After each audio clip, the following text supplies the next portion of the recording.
influence his choice. Responsible, reasonable Nigerian who is not under the influence of alcohol like Wike will suggest Wike as vice president. One day he will just be sitting down. Atiku will just come out with blood in his head as president. And Peter Obi left our party because of Wike. Because Wike supported the Chris Uba side during the during the delegate Congress. And that was why he left the party. Oh, that I was trying to get him away from Port Harcourt? Yes. Oh, first I've got him out of my government because I knew he wasn't qualified to be my government. It was just because Chuma came with that advice. If Chuma didn't come with that advice, and that is the worst advice I've accepted in life, and that is the worst decision I've made in life.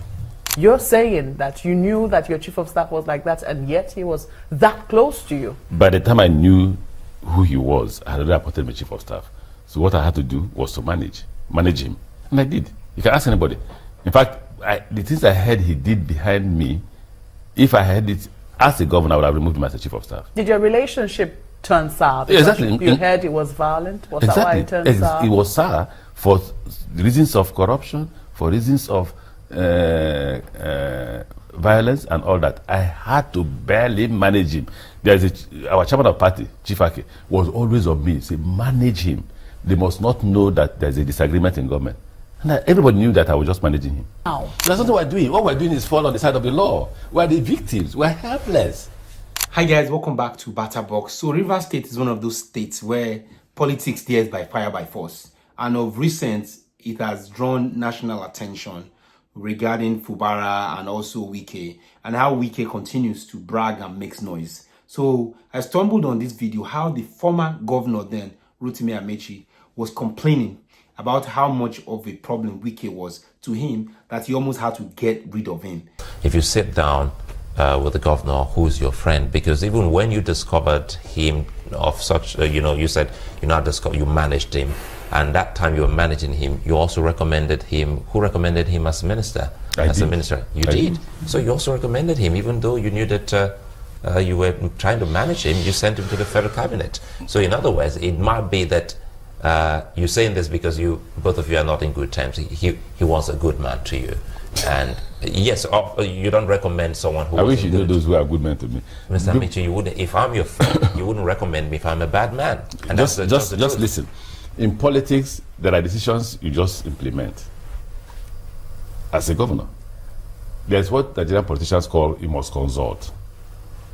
Now, by the time we were ready to nominate ministers, we agreed to nominate somebody, and we nominated the person. The person was accepted. Well, the person was not accepted, so we replaced the person with another person. Now, there's one ministerial nomination that came to the office of the chairman of the Governors Forum, which is the Minister of State for South-South, and it was given to me. Again, in this issue of Nigerian politicians, when they say you must carry us along, I came back home and said, listen, the president has agreed that I should nominate Minister of State for South-South. Who do we send? If a friend of mine and his friend, who he brought to us, and now we own him as our friend, because he remained with us despite the fact that this man went away, Chuma, who became my commissioner for commerce, now advised that our friend is a bit depressed since I removed him as chief of staff, that we don't want to have a medical crisis in our hand. I won't see the details. That if we don't want to have the medical crisis in our hand, we should please put him forward, that he thinks that the federal government can control his activities. So if we put him forward, he thinks that the president, he may not be as reckless as he'll be in his state. So he was correct when I said we did. He was correct when he said that you tried to get rid of him when you nominated him to be minister. I wish him luck. One thing I do in life is that if I'm privileged to nominate you, I'm finished. How you manage your position, what you do with it. No, I'm saying that. I mean, that's what he said. How can I? Don't forget that. He said there was a sinister motive. That was why you nominated him. It wasn't altruistic.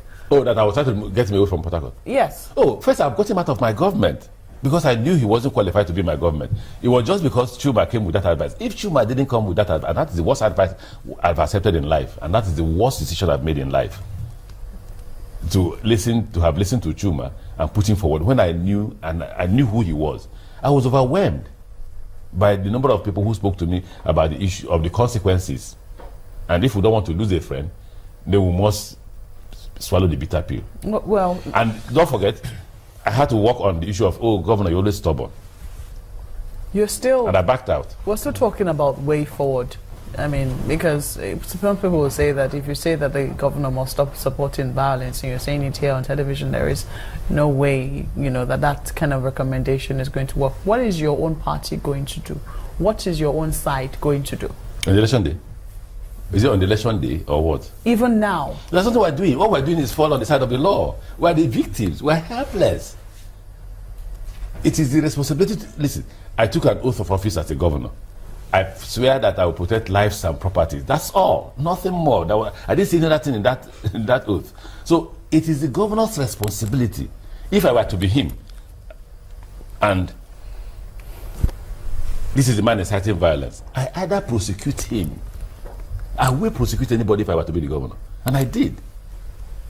So I either prosecute him, or if it's beyond me, let's assume that, he has the protection of the federal government, he's so close to the president that he sleeps in the president's bedroom, I'll walk up to him. Do you enjoy people losing their lives?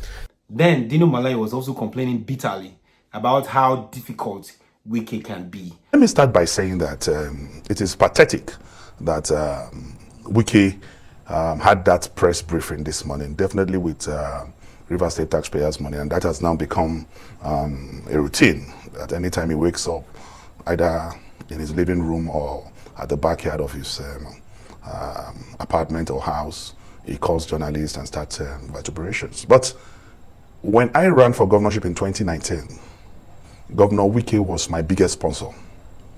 Governor Wike was my biggest supporter, to the tunes of hundreds of thousands of dollars. He supported my primaries.